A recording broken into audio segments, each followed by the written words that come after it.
All right, welcome to a Canadian Patriot Review podcast, where I'm very happy to have with me today Vanessa Beeley on the other side of the world, who is an extraordinary journalist and human being in general. A lot of people in both the geopolitical analysis world, the alternative media world, but average readers and citizens alike who just want to try to figure out the truth often run into the problem of not really knowing exactly what source to go to get a proper analysis. And sometimes there's the problem of that I find, including inside of myself, of finding myself thinking about the world in an overly abstract way. You know, Vanessa Beeley is somebody who has cut through this and solved the problem by jumping into the front lines of history, by going into the zones where history is being made, talking to the people, talking to the leaders, the policymakers, and at different times even intervening in a certain organic way within those very processes themselves. Since another major problem is this, I find, separation of the subject from the object, where a lot of people, they fall into a voyeuristic problem of looking at the world as if it's sort of like a reality TV show, you know, and Yeah. and not seeing themselves as like, oh wait, I'm actually a part of the play that I'm commenting on the stage. I'm actually a participant in Mm. that.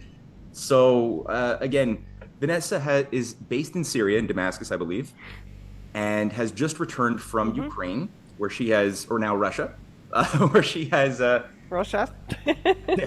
where she has participated as an observer in the recent historic elections in the four regions of Kherson, Zaporizhia, and the Lugansk and Donetsk regions, which have recently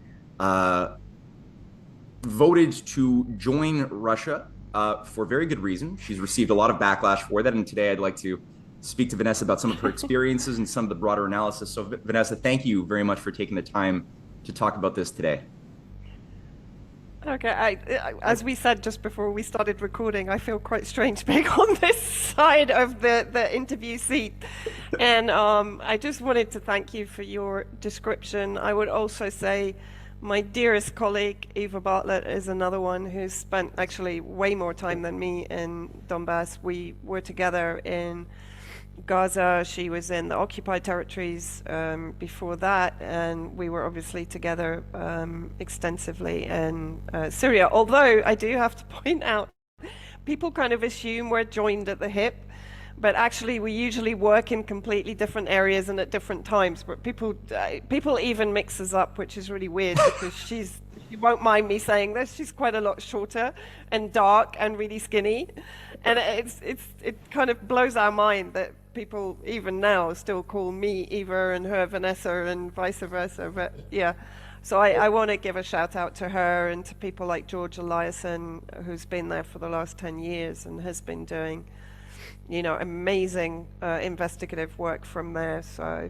Mhm. luckily there's still some good on the ground journalists, as you say. The current trend is to commentate and analyze from a very kind of, it's kind of in the DNA to be a little bit dismissive of other cultures and to want to impose one's own intrinsic world design on them. And I think, it's a very dangerous element of modern day commentary, which is very much based on social media, on YouTube, on all of these kind of very accessible platforms. And people have stopped going to the places they talk about, to be honest. Yeah. And I think that's a very dangerous precedent to be set. Absolutely, yeah, especially for journalists of all people who you think that, I mean, I would imagine in better times in the past, it was more normalized to go Yeah, to a zone that you're going to comment on rather than receiving yeah, from Associated Press or some other Reuters that tells you what yeah, points are and that just disperses the same analysis with spin for various regions and departments yeah, of exactly. corporate media around the world. So yeah, I Yeah. think you and Eva and George and many others, Graham Phillips, have all been doing really does express a degree of morality and courage and real just competence of what journalism is supposed to be in today's world. So that brings us now to my What I really wanted to open up today's conversation with, there's a lot going on. I mean, right now, I'm in Canada. I put myself through the grinder sometimes of listening to mainstream Canadian analysis from and other things, just to see what the garbage is that is shaping people's minds. And obviously, if the vote is discussed in any way, it's obviously the same lie that's being told to the masses, that it's just a election. There is in no way that the people voted to those numbers and percentages of the general population to join big bad evil orc Russia. Now you were there on the ground. What do you say to these types of arguments that you're being confronted with periodic or all the time, I guess, in the mainstream press? Really, all the time. Variations on the theme, as you say, it's all centralized into AP and Reuters, and then it just gets kind of distorted or twisted as it enters all the various kind of mainstream media outlets, and then gets regurgitated on social media. The first thing I want to say is that the entire thing was incredibly well organized by the Russian Ministry of Foreign Affairs. There were more than 130 observers, I think 133 in total. The names have not been published for very obvious reasons that we'll get onto, because effectively I think pretty much all the named observers are now on the Ukrainian kill list and on the sanctions list with their various countries and with the EU. So basically from the minute we arrived, we were on planes and buses for the entire time. I mean, it was quite incredible. First of all, we went to the eastern provinces, and we ended up in the city of Ufa in the far east of Russia. And there we met with mostly refugees from Mariupol, actually. Who had been brought there, obviously, when the Azovstal whole situation was ongoing. What was astounding, I've seen how refugees are treated that have left Libya or left Syria. These guys arrived on the train from Donbass. They were picked up by the local governor and his staff by bus, brought to various buildings. One was a former summer camp for kids, so it was beautiful. It was all these little kind of cabins in the middle of the woods with this central building, right? So each family had its own cabin with heating and electricity and running water. They were given food 3 times a day. We sat and actually ate one of the meals with them. It was like restaurant quality. And they're given a daily allowance, money-wise. They're fast-tracked to citizenry if they needed it, and the labor laws were actually suspended for them to enable them to work the minute they arrived, because of course many of them arrived with nothing. Like literally their houses had been destroyed, so they arrived with one bag with what belongings they managed to take with them, entire families. Wow. Including cats and dogs that were also given vet treatment the minute they arrived. They were given psychological treatment as soon as they arrived, especially the kids. And there were whole areas for kids to play in, playgrounds and climbing frames, and they put on tons of events for the children on a regular basis. I mean, it was kind of extraordinary. And it really, we managed to talk to quite a few of the refugees, and this wasn't some put on show, right? They were perfectly happy. Of course, all of them eventually want to go back to Mariupol, but they were very appreciative of the welcome they were given by Russia. And I actually said to one of them, like, when you go out into the town or into the streets, do you feel like a foreigner? She said, no, I feel like another Russian. She said, nobody here, everyone just treats us like Russians. We're not strangers in this country. We are Russian. And that's the message I received from every single person I met. We are Russian. And in another building, which was a former sanatorium, actually, but they'd converted it into rooms and accommodation for the refugees, we basically had a kind of sit-down meeting with all the refugees, which was great. It started off a bit awkward, and then we started asking myself and two other observers, one from Mozambique, one from Bosnia and Herzegovina. And then it became really animated, and it was fantastic. Like, we asked them, well, when do you think this is late? Do you think Russia's waited too long for this to do this? And they said, yeah, they should have done it in 1991. When we were given to and it was absolutely spontaneous. Not one of these people felt they were Ukrainian. And many of them said to me, look, from the very beginning, we were discriminated against. We were not welcome in Ukraine. Our religion was not welcome in Ukraine. Russian Orthodox Christian was not welcome in Ukraine. The language was not welcome in Ukraine. And all of them said, yeah, from 1991, we've been waiting for this. But from 2014, of course, when, the New Land coup was orchestrated and effectively Nazis took control of the country, both clandestinely and then more overtly as time went on until now, of course, when they are literally controlling the country. I don't consider NATO to be a non-Nazi organization, by the way. You have a few in Canadian administration, and they're pretty much everywhere, as we've talked about before, So, and then eventually we got to Donbass itself, and we went to Donetsk, and Makayevka, which is a suburb of Donetsk.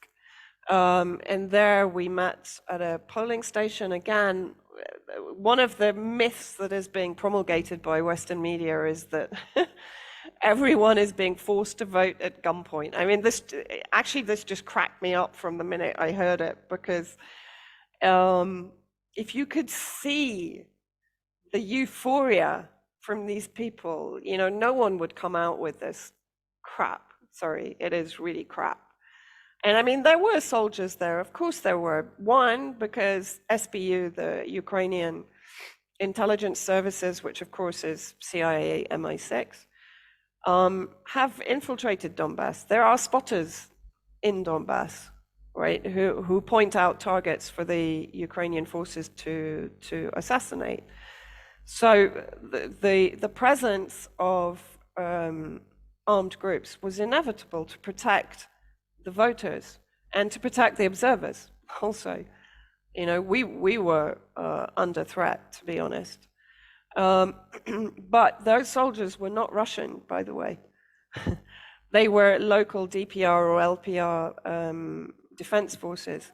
Oh, that's interesting. That's You're saying, so yeah, the photos of soldiers that we've been shown are actually East Ukrainian defense forces.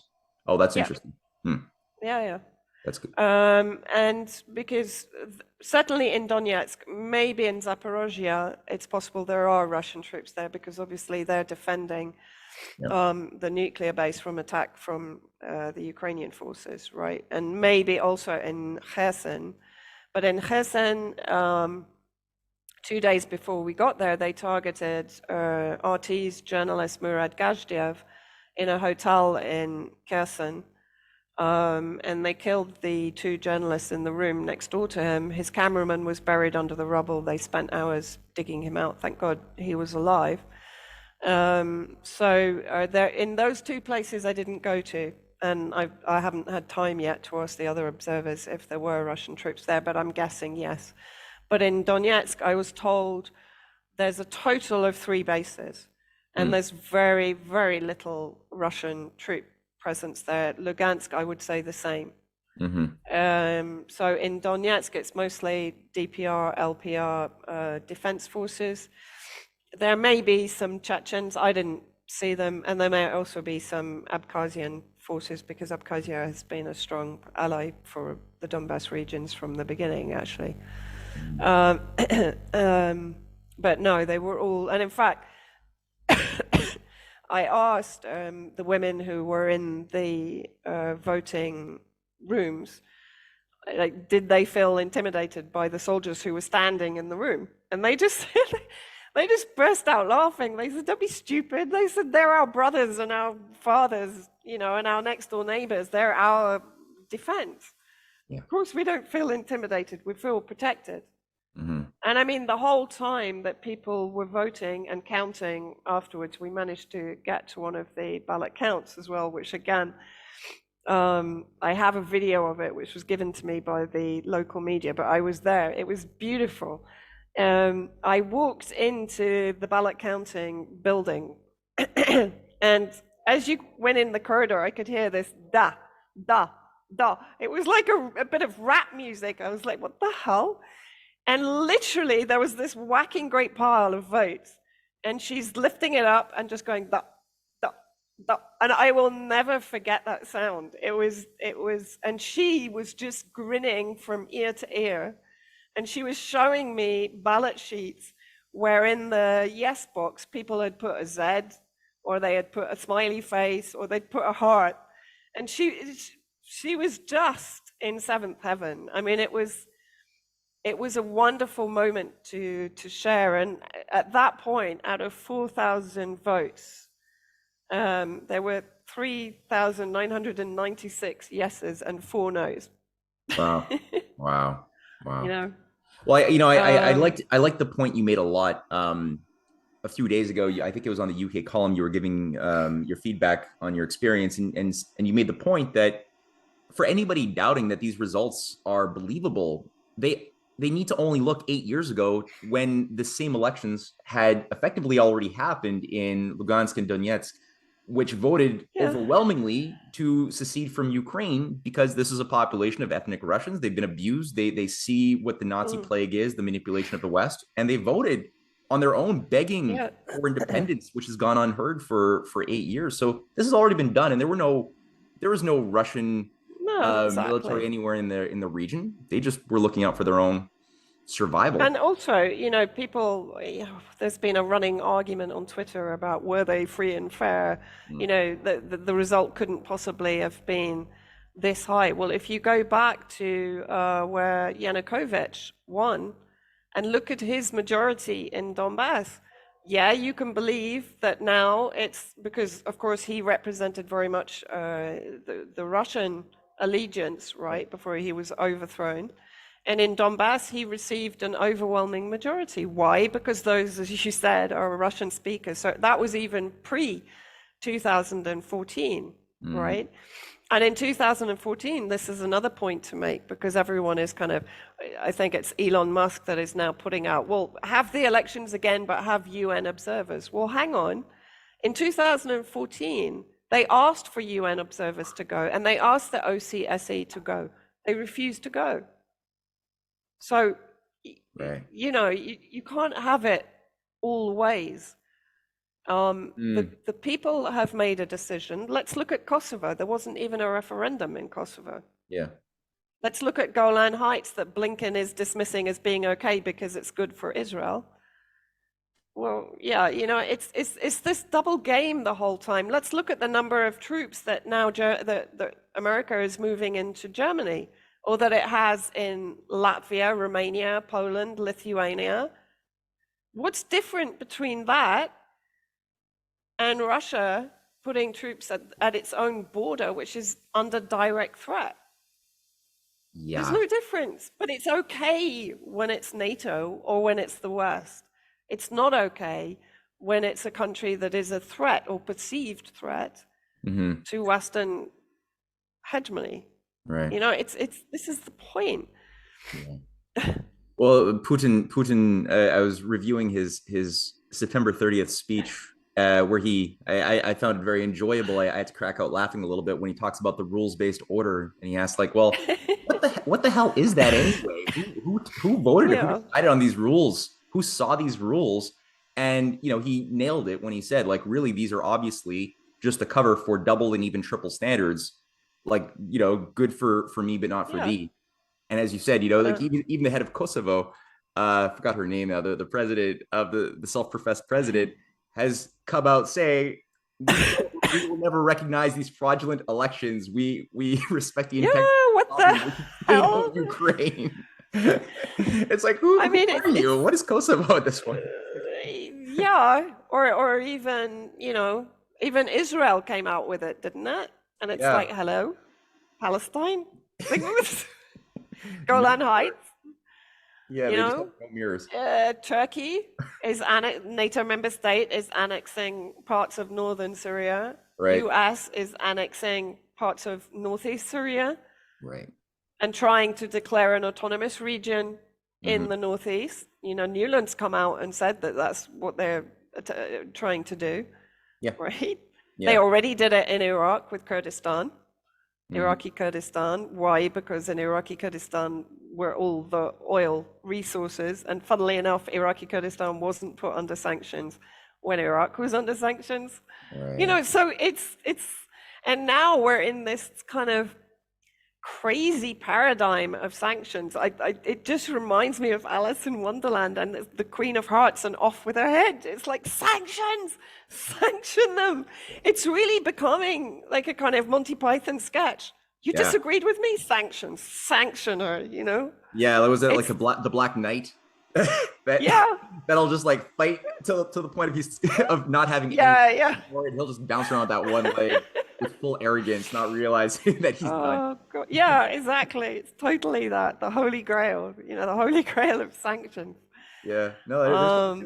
One thing actually that which kind of relates to Putin's speech, and relates to many of our previous discussions about, the contingent that believe that Putin and Russia are all in the Great Reset together, and that the war is just another kind of piece of theater to impact on the EU and the working class and blah, blah, blah. Look, when I was in Russia, one of the things that I really noticed, particularly in the Eastern industrial areas, because Ufa is one of the biggest Eastern industrial cities. It's famous actually for its baking soda. They were very proud of its baking soda factory. It was quite sweet actually. But there, what did I see was vast investment, because in Russia, I mean, of course that it's a series of republics, right, basically, that are centrally governed. I mean, correct me if I'm wrong in this understanding, but they're centrally governed by Moscow, but each kind of republic has its own governance, basically, that then feed into the central power base in Moscow. In Ufa, I was there with, she works for the MFA in Ufa itself, and she's from Ufa. And she was pointing out to me all the areas that had been completely renovated in the last 2 years since the new governor came in, whose name escapes me now. So huge amounts of civilian infrastructure brought back to life. Old buildings completely renovated and turned into accommodation for people coming into the city, right? Opera house completely renovated. And it was really interesting because I said to her, okay, but is it really expensive to go? Because it was huge. She said, no. Like anyone from the street can go. The tickets are completely kind of capped. So nothing is too expensive. Everyone in the city can go if they want to go, which is, compare that to the UK, to London. Where virtually no one can go to the Royal Opera House now. It's so expensive. Right? Same thing here too. I mean, high culture is not available for most people. It's just no. It's not available for the plebs, basically. Exactly. Whereas in Russia, everything is being made available for everyone. That's the impression that I got. And these are relatively remote to Moscow. Okay, in rural areas, I'm sure there is still a lot of work to be done. But to see this investment into what is effectively for the people, into the health services, into education, is completely the opposite to what's happening in the West, where everything is being undermined and destroyed. Health services, education, society as such, all the traditional values still hold strong. in Russia. And the funny thing was, like, quite a few people asked me about COVID and what I thought about it and blah, blah, blah. And there was no COVID pressure in Russia at all, by the way. There's no PCR now needed to get in. No one was wearing masks except for some people in the hotel itself. But everywhere we went, there was no sign of COVID existing, to be honest. And people did ask me about it, and I was talking to them about it, and I was kind of laughing. I said, some people in the West believe that Russia's a part of the bigger game, and they were like, "What? Seriously?" It was a sort of fascinating trip on many levels. But what I saw of what's going on in Russia doesn't compute with what's happening in the West under the umbrella of the Great Reset. Really doesn't. It's going in the opposite direction. Yeah. Since we're touching on that topic, and I definitely have more questions regarding the election process and your experience and the sanctions and everything else. But on that note, I do talk to a lot of contacts across Russia too to get feedback on their views of the whole COVID policy. And obviously, we all encounter a lot of spin to try to portray Russia as if they're just in on the it's like the Klaus Schwabian game plan in action. And I get the exact same feedback whenever I speak to anybody. And there's definitely problems. No, let's not, kid ourselves. There's obviously fifth columnists. There's obviously penetrations in a variety of ways that express themselves negatively that are not overcome from the 1990s takeover and near destruction of Russia. There's still elements of that, but it's not nearly to the scale and scope that is being portrayed by a lot of the darker black-pilled analysis being fed to the Western audience at all. So important that you're on the ground, that you're able to feedback and actually experience and ask questions directly to see what people are thinking and feeling and what the policies are actually like. I think the additional thing is the pressure. People underestimate the quality of the government too, that you have a very regionalized government in Russia. There's a federal government, but there's a lot of authority, especially under COVID, of each of the there's a lot of semi-autonomous regions, republics that have a lot of control without having, that can bypass the federal administration. That's a factor in the equation too. But all of this definitely matters. I don't want to, I guess I do, before I forget. So regarding the elections, I had heard a lot of reports of attacks, shelling, things like that. Well, you were there. Did you have anything to report on the same? Were there Ukrainian forces shelling or doing anything else to obstruct the flow of the election process? Yeah, there was non-stop shelling. There was? Actually. I mean, literally from the minute I arrived until when I left. The air defenses, and actually Eva sent me something that I didn't have time to read, but talking about Russia had supplied, I think it's a particular or a highly developed radar system that the minute Ukraine fired a missile, the radar can pick them up, and the DPR and LPR forces were able to target immediately the Ukrainian positions. So it wasn't being used by Russia. It was given by Russia to the DPR and LPR. It's a very important point to make, to reinforce this idea that really I didn't see any Russian troops, even at the border, actually. We saw several armored vehicles, but I mean, we didn't see the kind of the massing of troops that everyone was talking about. There just wasn't Russian military presence on any of the roads into Donetsk, in Donetsk itself. And this is a really important point to make. But during the day, while we were there, it was a constant barrage overhead. It was very weird because you could hear the kind of the whistle of incoming, and then you could hear the outgoing, so the DPR, LPR, air defense, and then the interception. So it's like every time you heard the launch, of course, everyone's kind of bracing, thinking, well, it might land. And one of the girls that I was with, who actually works with the MFA, the Ministry of Foreign Affairs in Donetsk, she said the French have supplied missiles that basically, when it's launched, they're completely silent. I didn't have time to check what they are with kind of far more military expertise people than me. And so before, and having myself been in war zones, it's somehow comforting when the incoming missile at least has some kind of sound trail. Yeah. So it's coming, right? With these, she said they're completely silent. You don't know anything until literally you're dead. Oh. And she said these are really deadly. She told me the story of the day before. There was a woman standing on the street and she was lighting a cigarette, and the guys in the building said, quick, like get inside, because they had heard the launch. And she hesitated and wanted to light her cigarette, and the next second she was dead. Oh my God.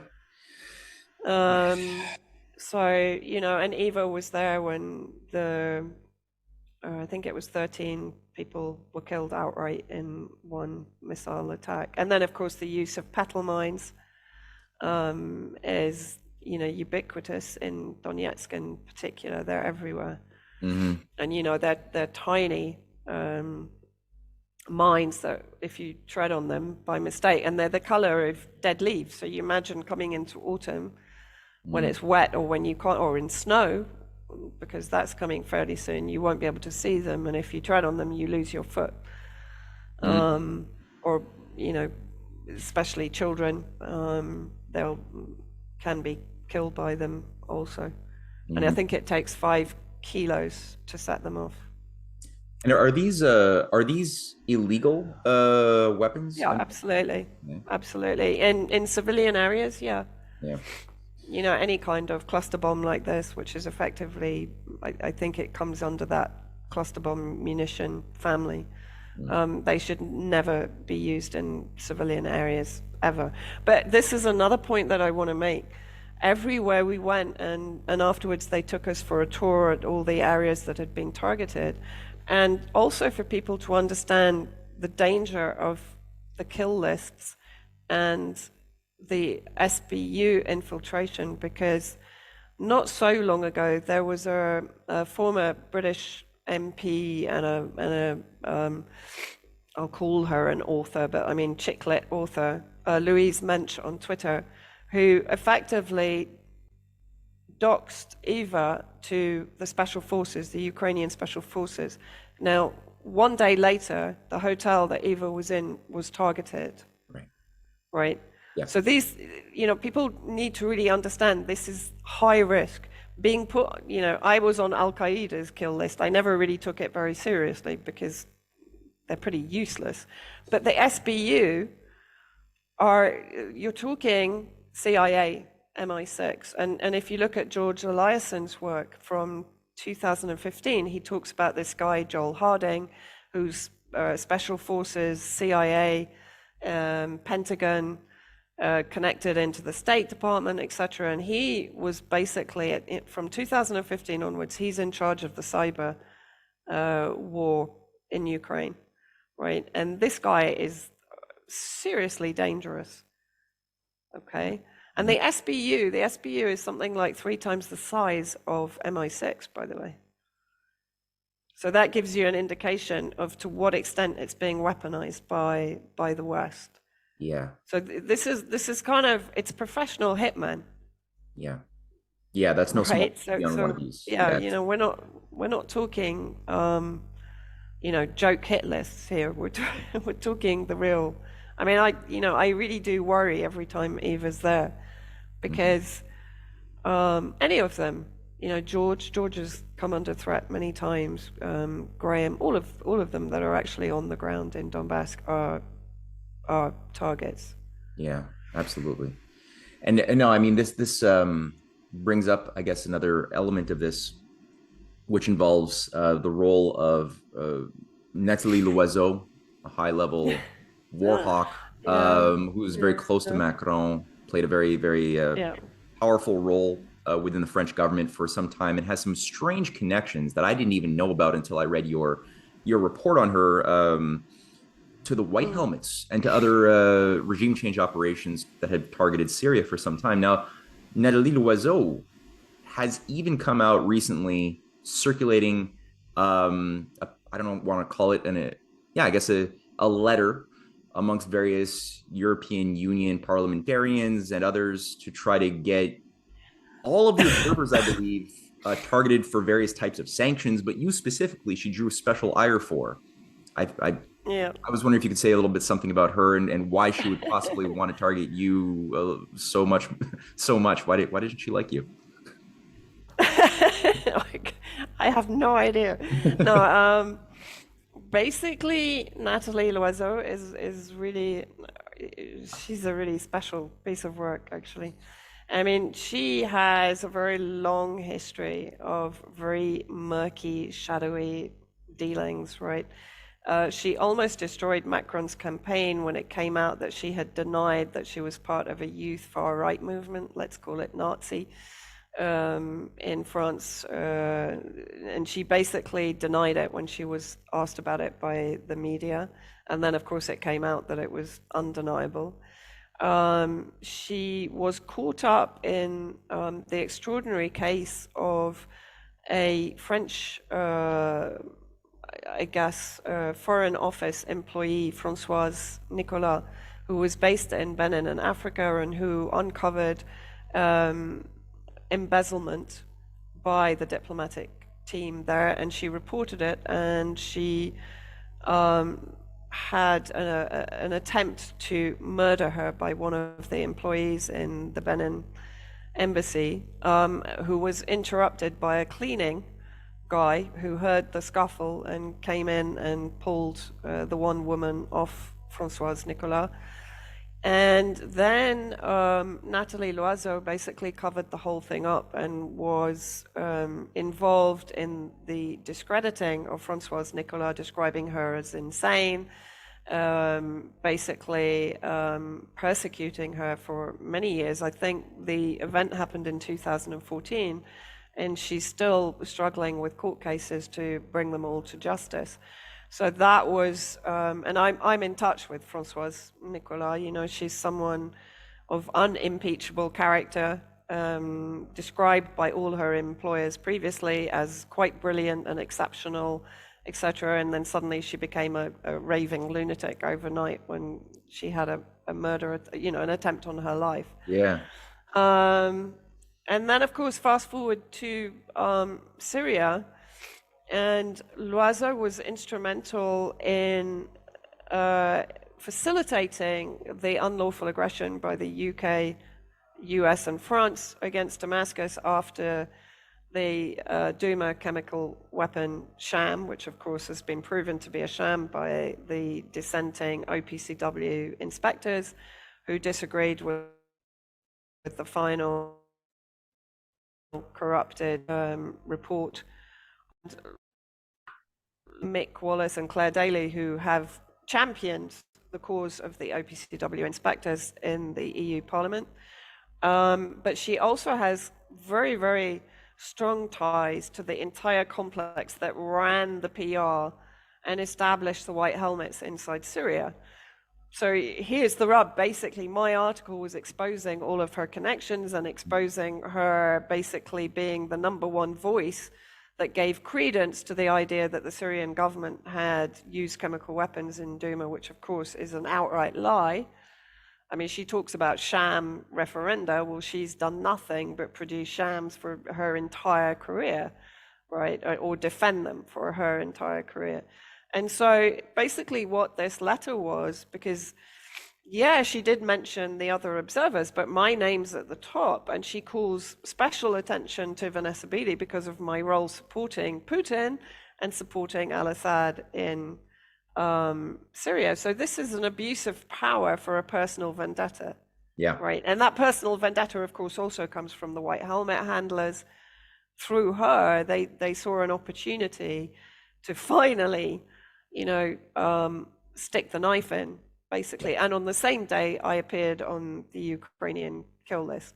The same day? Oh, I didn't know that. Yeah, that's interesting. Yeah.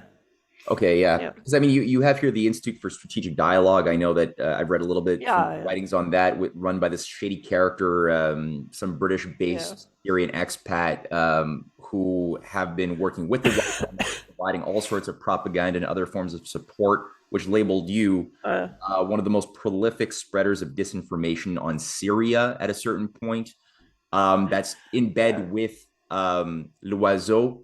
She's got all sorts of yeah, connections to this group as well. So yeah, this is a yeah. personal vendetta. This is really She's slimy. also, she's also in with the EU Disinfo Lab, which is Ah, another, I believe it's Pierre Omidyar funded, but it's another one of these kind of, disinformation clusters that are designed to basically censor and discredit journalists like you and I that are presenting a diverging view mhm. to the NATO-aligned media. So yeah, I mean, she's heavily embedded in the entire censure complex that is working now to effectively discredit all of us, anyone. I mean, I was kind of laughing the other day because I said, well, what are they going to do? Just sanction 75% of the world? I mean, this is just getting really silly now, you Mhm. know? I mean, at the end of the day, what did I do? I went there as an independent observer, along with 133 others. I mean, she infers that I was involved in the organization. I wasn't involved in the organization. How could I be? Mhm. I'm not Russian, and I'm not. And that's another thing. What I'm seeing is the distortion of the reality in the sense that now everyone's talking about the Russian referendum. And I keep correcting people on Twitter. I'm like, why do you keep saying it's a Russian referendum? Mhm. It was the Donbass referendum. Russians weren't involved in it. They weren't at the polling stations. They weren't at the balloting stations. They weren't with the officials when they went to people's houses. The Russians were nowhere in sight deliberately. Because whatever we think about Russia, whatever we think about Russians, they have always been kind of obsessively correct when it comes to international law. Mhm. Mhm. Right. And that's Absolutely. part of the reason they haven't invaded and occupied Donbass territory. They have assisted DPR and LPR, and they've come into Zaporozhye, and of course they've pushed now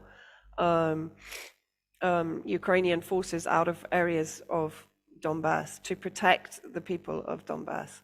Mhm. But, as I said, let's look at Latvia, Lithuania, Romania, and Germany increased US troop presence. Well, the US already has 49 bases in Germany. How many more do they need? Absolutely. Yeah. No, Mm. exactly. I mean, the level of hypocrisy is really deafening. It's astounding, and the fact that they're even willing to go so far, and as even destroying their so-called German and European allies within this process. Yeah. The German people don't feel overall, as far as I can tell, a great animosity towards the Russian people overall. They generally don't seem to have the Ukrainian conflict on the highest of their priorities coming into the wintertime. The sense that I think most people are getting, especially from the polls, both in American population too, but all across Europe and Britain and Germany, big time, that they want affordable gas and heating. They don't want to starve to death. They don't want Yeah. to freeze to death. They want energy available, security, and it seems like there's this elephant in the room that everyone acknowledges. Germany is not an independent country. We're acting like these European states, especially Germany, are independent sovereign entities. But like No, you they are. said, state housing how many U.S. military bases, Yeah. housing how many potential strategic warheads as part of a missile defense shield. I mean, what more do you need? Mm. And on top of that, the Five Eyes apparatus all over the place, monitoring the people Yeah. of Germany and the politicians. Like Merkel even had to kick out, I forget which CIA Yeah. bureau chief from Germany when it was discovered that they're monitoring every Yeah. single communication she was having. So Yeah. it's an occupied state. It's not a real independent country, Yeah. and they're even more independent than Absolutely. Ukraine is, as far as. And also just going to the Nord Stream story, I saw a lot of people kind of going, yeah, well, who cares who did it? It's the same effect. But hang on a minute. Look, okay, number one, Russia is not going to do it. It makes absolutely no sense for Russia to destroy its own pipeline. It's billion ruble manufacturing pipeline, etc. It was blown up on the German end of the pipeline anyway. Like, why on earth would Russia bother to go all that way to blow it up? Right. But now let's look at what Russia's trying to do. It's trying to repair it so it can resupply gas. And it's the same story as the supply of wheat, It's the same story. Like everyone was kind of really, or not everyone, but as I said, the kind of, I call them the doom and gloom contingent, who see everything as, see, we told you. This is also that the impact is going to be on Europe and on the working class and blah, blah, blah. Well, yeah, it is, but it's coming from the States. It's not coming from Russia, because what Russia always does is to try and remedy it. Right. Every single time, whether it's the wheat, whether it's the oil, whether it's the gas, it doesn't matter. They've tried to remedy the damage done by the United States. Yeah. So I'm not really seeing where this idea comes from, that they're in it together and they're quite happy that Nord Stream's been blown up. Yeah. Well, I think you've zeroed in on the fact that there is an invariant operating principle of empire, which is scarcity. The diminution of the means of supporting life in order to control a dumbed down, depopulated people who feel like all they can do is act in fear because they can't think creatively. They have no sense of proper intelligence or wisdom or hope for the future. And thus they can only adapt to controlled environments that get scarcer and scarcer as the pie gets smaller and smaller, in order to keep, again, people dumbed down, cut off from their historic traditions and values, and living with less, which we see is the core formula for the Great Reset agenda, and definitely nothing that we see as the effect or intention from the policies coming out of the Eurasian Partnership nations. They're all creating abundance. They're working very hard to avoid divide to conquer situations, and they're working to enhance and protect those ancient traditions, Buddhist, Confucian, Hindu, or Christian, Muslim, that we know the actual existent oligarchy desperately wants to destroy, to sort of turn on and off the computer and just like wipe out the hard drive of humanity. It's like exactly totally the opposite. So no, exactly. And even here in Syria, you've just described exactly the conditions that Syrians are living under. There's no hope. The pie is shrinking. We know now there's going to be a really hard winter. I do feel there is some optimism in the future, and Ukraine is kind of part of that optimism, actually, or rather, Donbass becoming Russia is part of that optimism. And we know exactly what it's like to be, the Syrians, rather, I should say, know exactly what it's like to be living without hope, without essential infrastructure, without essential resources, etc. And so they get it, but Russia has consistently come to their aid as far as it can. Russia also has this ideology, and we're seeing it very much in Armenia also, that they kind of want their partner state, because that's how they see it, very much as a partnership, to stand on its own 2 feet. Right? When people complain all the time about, well, where was Russia when Israel was bombing? Well, who needs Russia? The Syrian air defense, Pantsir S-1, are bringing down Israeli missiles, 95% of them. So who needs Russia anyway? Why are you creating this kind of weird strawman argument that, well, why isn't Russia doing it? Why should Russia do it? On that point, Syria is perfectly capable of doing it. Yeah, it's an interesting point you're making there, because in the psychology of Russia, and I think also China has a similar frame of mind of wanting their partner states to be able to have real sovereignty and do things themselves. That was the mistake in the 1980s, I think, when Russia or the Soviet Union got pulled into this trap in Afghanistan. It was a trap that was set for them, right? And they wanted to keep, when their pro-Russian government was being destabilized in the Soviet Union by a new radicalized variant of Islam that we'd never seen before, really in a serious way, funded by people like Zbigniew Brzezinski and the CIA. They got a little bit too hands-on to try to keep order in their soft underbelly, and got pulled into a quagmire they couldn't extract themselves out of, and that didn't work out. So I think, they've learned their lessons now, and they really do want their partner states, like you said, to be able to put out their fires as much as possible and move, And it's right. This is absolutely right. Yeah. And I even say it to Syrians, why should Russia be helping you out? I mean, they have done so since 2015. They've supplied S-300s to Syrians that are not being used because they know that there is a strong chance of escalation with Israel in the future, and they don't want to reveal their location. So of course they're not using it. They're keeping their powder dry until there is really a need for it, right? There was a big hoo-ha about Russia withdrawing one S-300 from around Mesyaf, which is one of the big research centers to the northwest of Damascus. But, who knows why they withdrew it? Of course, the West and Israel is portraying it as they need it in Ukraine because they're running out of missiles. I mean, seriously, guys. But maybe they're updating it because Mesyaf is a particularly strategic target for Israel. Right, because it is one of the biggest research centers, weapon research centers in Syria, along with Jamraya, which is to the north of Damascus. So, it could be for any manner of reasons, and the Russians are not very kind of open about their strategy, right? At a kind of what they would see as a low level. They will discuss it with Damascus, but they're not going to discuss it, on the street, kind of thing. And there's a lot of things that Russia does that people are not aware of. When Israeli planes have come too close to the Syrian airspace, they've been buzzed out by Russian planes quite often, not Syrian planes. There's Syrian-Russian joint exercises going on in the south near Sweda, so bordering Golan territories, by the way, and in the northeast. US occupation. There's been a real uptick in Syrian-Russian live exercises and military exercises. So, people should be really, I think right now, people should be aware that nothing's going to break the Syrian-Russian partnership. Nothing.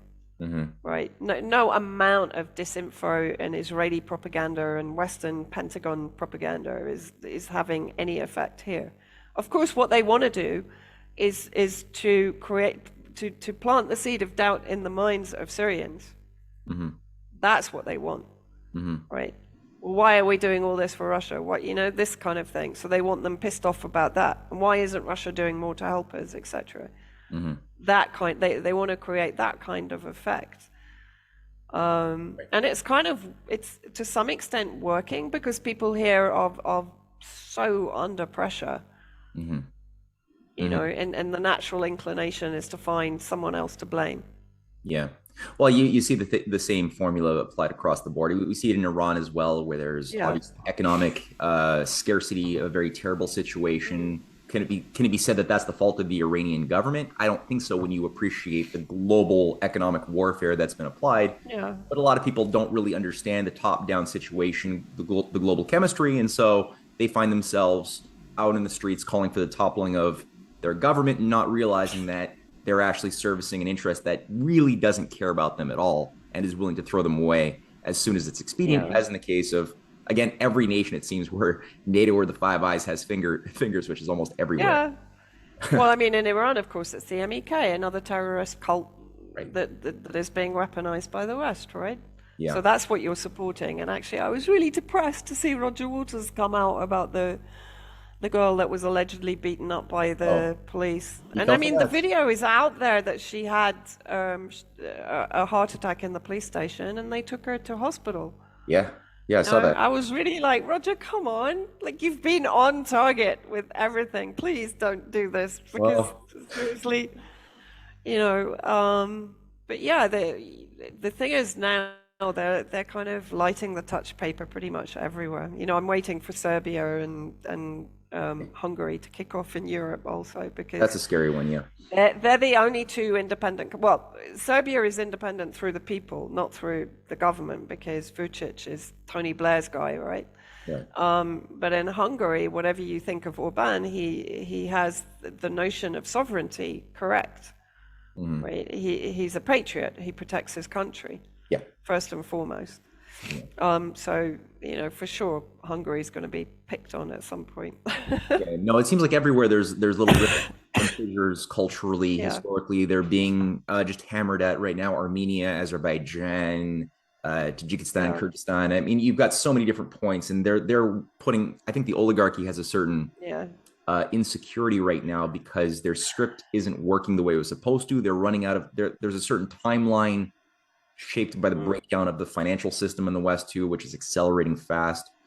And they have to Yeah. have certain things in place in order for that to move, I think, in the way that they want it to move. And Russia, a lot of the Eurasian countries are just not letting their Mm. dystopic ideology actually express itself. They're just breaking the formula left and right. So that brings me to my last question, or one of the last questions there. I know it's pretty late for you in Syria, but No, it's fine. now we're in a situation where we have the president of Ukraine trying to expedite his entry into NATO. We It's have not going to happen. NATO actually speaking, at least, as if this is somehow a good idea.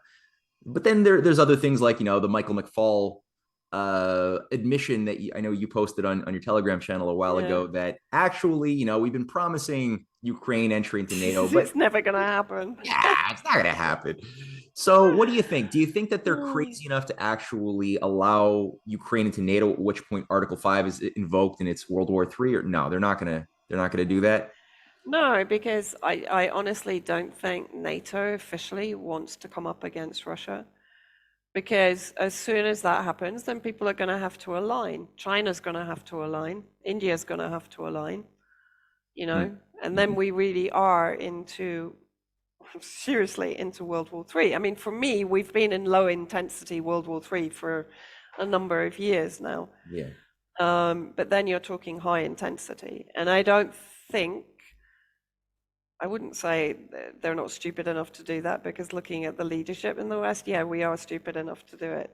I mean, really, we have the biggest bunch of idiots that I think history has ever seen in positions of power. I mean, in the US, I don't think there's a working brain cell between the three top people. Seriously. Kamala Harris, Nancy Pelosi, and Biden. I mean, if they can string a sentence together between the three of them, we're lucky. Liz Truss is, as Lavrov described it, Lavrov described it as the mute talking to the deaf in their press conference, right? And what was it Zaharova said, which was just brilliant? She said, well, I suppose, if the shopkeepers are looking for the best thing in the warehouse to put in the window, then that's what they found, right? Yeah. So, I mean, we're really, Schultz is a disaster. Mm-hmm. Macron, I mean, I never thought I would see the day where I would say, well, Macron's probably the strongest leader out of the bunch He's of the them. closest thing to an adult in the room at this point. I know, it's like, I mean, that's so depressing. Seriously, But the interesting thing, and I don't know what you think about this, but the impression that I've always had, because Macron actually has very close ties to Russia, to oligarchs that are very close to Putin, right? And he has had, there was the whole Banala scandal where he was being given millions to provide security for oligarchs that were close to Putin back in, oh God, I'm thinking 4 years ago now. I could be wrong. And when I spoke to people in Russia, they all kind of agreed with me. They all said, yeah, France kind of back channel is pretty open. So that was interesting to me, because I also say, and I should be careful of saying this, but I'll say it in an oblique way. I've also not come under as much pressure in the French system, let's say, to divorce from my contacts with Russia as I would have done in the UK, for example. I put it in a very tactful way. No, it's very interesting. And I mean, I would you say that some of that has something to do with the fact that France is also it has a greater degree of economic independence with Total, with their nuclear energy sector, which has given them a certain energy independence more so than other European governments? Or what do you think the cause is for that phenomenon, that anomaly that you're bringing up? Well, for me, the simple thing is they're not occupied. Mm, Germany is occupied. Germany would automatically pivot towards Russia, especially under Merkel. yeah, But they're occupied. They're never going to be allowed to do it. yeah. France,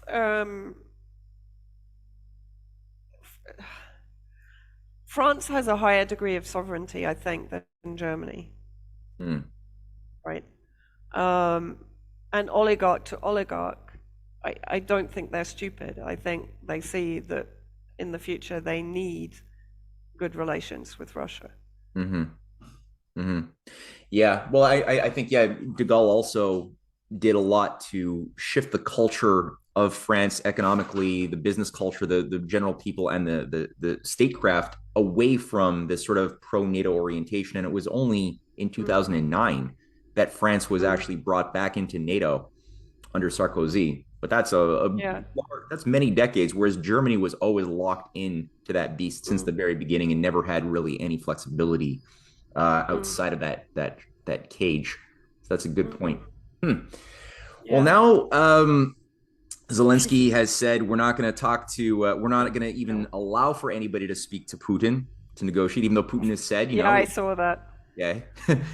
uh, well, that And I that saw the is amount of stick that Elon, although I don't like Elon Musk, but I saw how he's been spoken to by Ukrainian officials, which I found, I mean, just it's a bit like Elliot Higgins and the way that he used to kind of go on Twitter, and suddenly here you've got Ukrainian officials basically telling Elon Musk to F off and yeah. I mean, surely this should tell people something.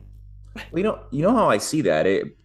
I don't really personally. I don't see Elon Musk as a sovereign entity. I see him as being handled and used as a transhumanist ideologue who plays a certain Yeah. role in subversion of the nation state system. That's the idea of. I mean, he says or he's induced to say a lot of things that he does. I don't think he Mm. fully understands even personally. This is my view.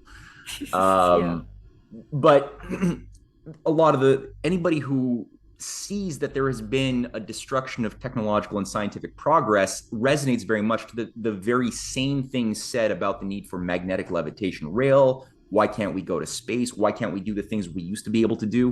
Those are all rational things, I think. And the fact that he says it is good. But I think that when he says, oh, and it can be done with no nation state involvement, just private venture capitalism, with this weird green decarbonization twist as well as weird. He's a transhumanist, so again, I don't think that is useful. But in the same measure, and I mean to be the richest person in the world is in the type of world that we live in. It's not. I have no problem if you're rich, but No, I know. if you became the richest person within the level and scope of corruption and decay Yeah, in exactly. then there's a Yeah. problem in how you Yeah, make yeah, that yeah. happen. Exactly. That being said, his tweets are a breath of fresh air and are definitely causing a massive disturbance. And the way I see it is that I'm seeing it as though it's and let me know if you see it differently, but that this is a sign of rifts or at least a faction within the oligarchy which doesn't see Mm. it as though it is in their interest to have a nuclear war smothered world Yeah. to rule over and are thinking, well, Yeah. maybe we have to shift gears and there's not exactly a consensus amongst the grand strategist as there once was maybe a Yeah. decade or 2 decades ago. I don't know. What do you think of No, I agree. Right. I mean, I hadn't thought of it like that, but now that you're saying it, yeah, that makes a lot of sense because I think this whole nuclear threat, I was talking about it with a Russian colleague here before I went to Moscow. And we were talking quite openly about the whole prospect. He's of the view, of course, that Russia doesn't want to end up in that situation. But the feeling is there are elements within NATO and within the oligarch complex that are definitely crazy enough to do it, But I think you're absolutely right. And there's a hidden hand probably behind Elon Musk saying, Jesus, put this out and let's at least put the idea out there, because he has vast influence. He's been instrumental in empowering Ukraine with Starlink and so on. But that Starlink is also being used to assassinate people. So Right. he's complicit in war crimes potentially. So that could also be perhaps, unless he's completely unswitched from reality, that could be playing on his mind, Good you point. know. Good point. And so, yeah, I agree. There has to be some, oh God, there have to be some semi-decent people in amongst these monsters that are, trying to destroy humanity and destroy the world. There has to be. And nuclear war, what experience do people have it? I mean, how do you know it's going to be tactical? Yeah. Yeah. No, exactly. How And do you know what what yeah. what what the effects are going to be, Mm-hmm. Mm-hmm. No, I think, yeah, like this might have sounded all nice and good in your when they're running their game theory models in computer Yeah. scenarios and seeing that, okay, probabilistically we can maybe contain a nuclear war with limited collateral damage in parts of Europe and Asia, but really we can come out on top. It might all look good, but then not everybody is dumb enough to think that computer models actually accurately depict Yeah. reality. That never works. That's why we've destroyed so much of our reality that was once good because we've allowed computer model thinking to Yeah, govern our exactly, policies.